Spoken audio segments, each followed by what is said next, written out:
दलितों से, बहुजनों से ये आह्वान करूँगा कि 10 तारीख की जो पंचायत है उसमें ज़्यादा से ज़्यादा संख्या में आम अधिकारी मेरठ और एसएसपी मेरठ से रिक्वेस्ट की थी कि 3 दिन में अगर इनकी गिरफ्तारी नहीं हुई, वीडियो वायरल है उनकी पीटते हुए, लगातार वीडियो वायरल है, लेकिन मुकदमा अज्ञात में किया गया। मैंने कहा अगर 3 दिन में कार्रवाई नहीं होती है तो हम उत्तर प्रदेश सरकार के ऊर्जा मंत्री को जिंदा जला देंगे।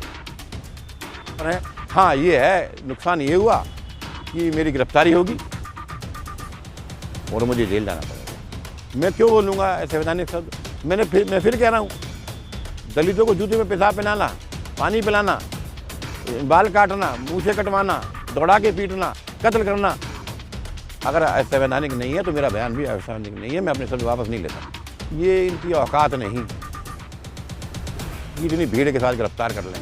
अगर गिरफ्तार करेंगे तो हो सकता है आग लग जाए जिले। मुकेश सिद्धार्थ जी, आपके ऊपर कुछ आरोप लगे हैं और पेपर में आर्टिकल वगैरह भी आ रहे हैं, बहुत सारे यूट्यूब पे भी आपकी कुछ बाइटें आ रही हैं। आपके ऊपर मुकदमा किया गया है, उसका क्या कारण है? ऐसा था, कुछ समय पूर्व दलित समाज के 2 पार्षदों को नगर निगम मेरठ में नंगा करके दौड़ाया गया, पीटा गया, मारा गया, सड़क पे भी और उसके अंदर भी। और उससे पहले इंदु शेखर एक दलित की हत्या कर दी थी। उसके लिए हम प्रदर्शन करने गए थे, डीएम को ज्ञापन देने गए थे, तो वहाँ मेरे बयान पर मुकदमा कायम हुआ। इंदु शेखर जी की हत्या किस कारण से हुई थी सर? इंदु शेखर को घर बुला के वो मजदूरी के पैसे मांगने पे मार दिया गया। आपका जो यूट्यूब पर बयान वायरल हुआ है वो एक असंवैधानिक बयान है।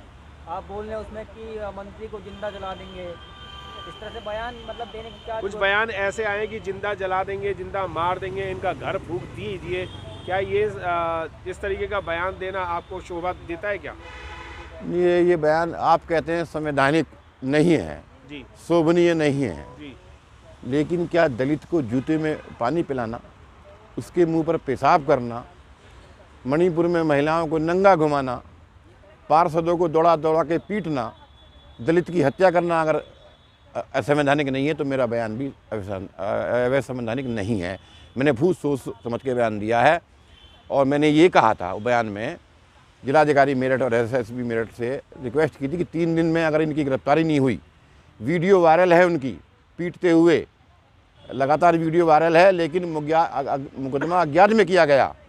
मैंने कहा अगर 3 दिन में कार्रवाई नहीं होती है तो हम उत्तर प्रदेश सरकार के ऊर्जा मंत्री को जिंदा जला देंगे। ये मैं आज भी अपने बयान पे अडिग हूँ और कायम हूँ।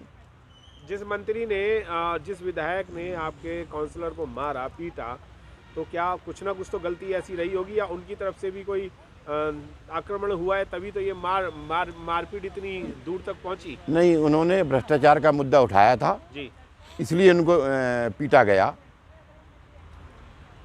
तो हमने तो ये भी सुना है कि उन्होंने अपनी कंप्लेंट वापस ले ली है।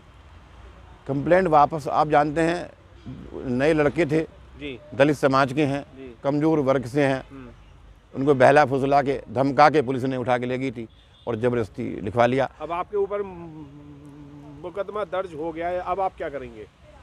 मैं अपनी लड़ाई लड़ूंगा और मुकदमा मेरे लिए हुआ है, मुकदमे 100 हो जाए मुझे कोई फ़र्क नहीं पड़ता, लेकिन मैं अपनी बात कहता रहूँगा, लड़ाई लड़ता रहूँगा।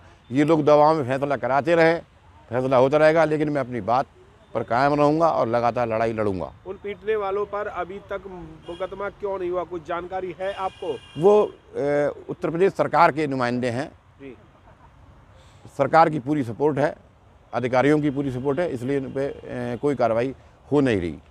सपोर्ट तो आपके पास भी है क्योंकि आप मंत्री भी हैं, आप तो आपको भी तो सपोर्ट मिलनी चाहिए थी और उनके खिलाफ मुकदमा दर्ज होना चाहिए था, ना कि आपके खिलाफ। मैं पूर्व में मंत्री था, अब नहीं हूँ, और दलित समाज की मैं जो धरना था उसमें सारे समाज के लोग थे, कोई व्यक्ति विशेष नहीं था, लेकिन उन दबाव बनाने के लिए उन्होंने एक जाति विशेष का नाम लिया कि ये वो कर रहे हैं। वो कौन जाति के थे जो लोग पीट रहे थे? जो लोग पीट रहे थे उसमें एक पंडित हैं और एक गुर्जर जाति के मंत्री हैं, वो पीट रहे थे। लेकिन हमारा जो झगड़ा है कि पर आप पे आरोप तो ये लगा है कि आप सिर्फ और सिर्फ टारगेट जो है वो गुजर समाज को किया जा रहा है आपके नहीं, अगर माध्यम मुझे से। नहीं, मेरा टारगेट मंत्री और विधायक को था, जी। सरकार के मंत्री और मौजूदा विधायक को था। समाज से क्या मतलब, उस समाज में तो सभी वर्गों के लोग थे, सभी वर्गों के लोग थे, सभी धर्मों के लोग थे। पर आप लोग तो जब आपने वो मीटिंग बुलाई थी, तकरीबन 2,500-3 हज़ार आदमी वहाँ पर पहुँचा, जी तो उस मीटिंग का भी कोई फ़ायदा नहीं हुआ आपकी? हाँ, जो डीएम के यहाँ बुलाई थी। जी, मीटिंग का फ़ायदा कह लें या नुकसान कह लें। फ़ायदा तो ये हुआ कि दलित समाज अब जागना शुरू हुआ, जी। बहुजन समाज जागना शुरू हुआ, और मंत्री को बैकफुट पे आना पड़ा, और हम जीत के कगार पर हैं। हाँ, ये है, नुकसान ये हुआ कि मेरी गिरफ्तारी होगी और मुझे जेल जाना पड़ेगा। आप इतने अच्छे संवैधानिक पद पे रहे थे, आप पूर्व में मंत्री रहे थे, तो क्या आपको ये लगता था कि आपको ये भाषा प्रयोग करनी चाहिए थी जिसके कारण आपको आपके ऊपर मुकदमा दर्ज 1 घंटे के अंदर अंदर हो गया और उनके ऊपर अभी तक नहीं हुआ? मैंने मुखर होके बोला ना, बहुजनों की आवाज़। जी। मैं क्यों बोलूँगा संवैधानिक शब्द?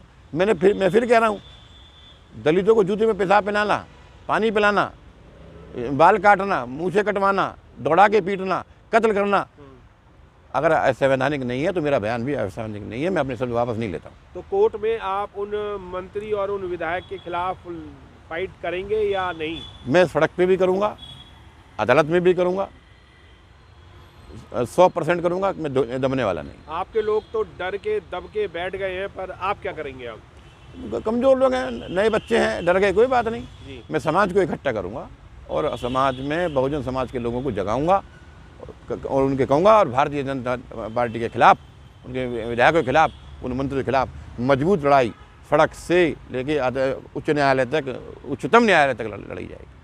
आपके ऊपर जो FIR हुई है उसके अवेज में क्या आप अपनी गिरफ्तारी देंगे या अभी नहीं देंगे? अभी नहीं दूंगा।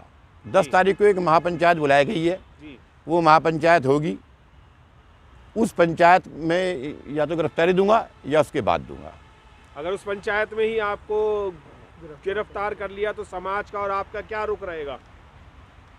ये इनकी औकात नहीं कि इतनी भीड़ के साथ गिरफ्तार कर लें। अगर गिरफ्तार करेंगे तो हो सकता है आग लग जाए जिले में।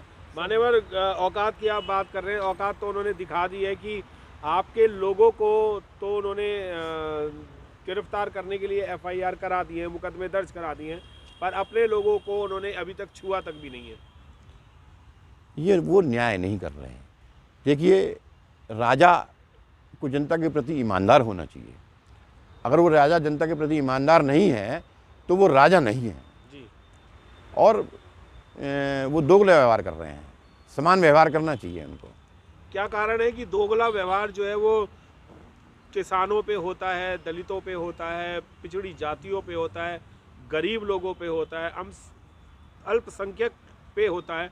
ऐसा क्यों हो रहा है कि देश को आगे बढ़ाने की मोदी जी बात करते हैं पर देश को धरातल में घुसाने का भी काम किया जा रहा है? देखिए, उनका एक ही एजेंडा है कि दूर जो लोग हैं उससे, पैसे से, ज़मीनों से, घरों से, उनको नेस्तनाबूद कर दिया जाए। और यहाँ तानाशाही की सरकार चल रही है और ये उन पे लगातार अत्याचार कर रहे हैं, लेकिन अब आवाज़ उठने लगी है। जल्दी क्रांति होगी मेरे हिसाब से। मंत्री जी, आपका घर है, आपका परिवार भी है और आपका शहर भी है, आपके लोग भी हैं। यूपी गवर्नमेंट में ये हो रहा है कि जो भी अगर कोई अनुचित बातें करता है या कोई घोर आपत्तिजनक बातें करता है, मोमडन और दलितों को उनके घर तोड़ दिए जाते, तो आपका घर अब बचेगा? घर बचे न बचे, मैं सड़क पे रह लूँगा, लेकिन लड़ाई ज़रूर लड़ूंगा। उन लोगों के लिए क्या कहना चाहेंगे जो डर गए हैं? मैं उनसे कहूँगा कि डरना नहीं चाहिए था उनको, लेकिन अगर आपको डर के फैसला किया है तो मैं इतना ही कहूँगा कि भविष्य में ध्यान रखें। जब आप डर के फैसला कर लेंगे तो आपकी लड़ाई कौन लड़ेगा। तो समाज के लिए कुछ और मैसेज देना चाहते हैं, जो भी आपकी 10 तारीख की महापंचायत हो रही है उसमें आने के लिए आह्वान करना चाहते हैं, या उनसे कुछ अपना निवेदन के रूप में कुछ बोलना चाहें तो? मैं दलितों से, बहुजनों से ये आह्वान करूँगा कि 10 तारीख की जो पंचायत है उसमें ज़्यादा से ज़्यादा संख्या में आवें, अपनी ताकत दिखावें। अगर अपनी ताकत दिखाएंगे तो उन पर अत्याचार बंद होंगे। स्थान, जगह, ये टाइम? स्थान कहाँ पर है? ये मेरठ में कलेक्ट्रेट पे है। मेरठ कितने बजे है कलेक्ट्रेट ये? 11 बजे की पंचायत है। एक बार और आह्वान कीजिए, जो टाइम, स्थान और कहाँ? मैं समस्त लोगों से ये अपील करता हूँ कि समाज को न्याय दिलाने के लिए, अत्याचार से बचाने के लिए, उनकी रोजी रोटी बचाने के लिए आप लोग 10 तारीख को 11 बजे कलेक्ट्रेट पर आवें, मेरठ में आएँ।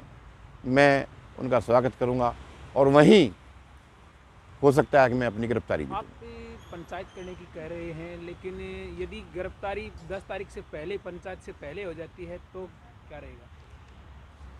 उस पंचायत को लीड करने वाले बहुत सारे दलित नेता हैं, मैं भी उनका एक साथी हूँ।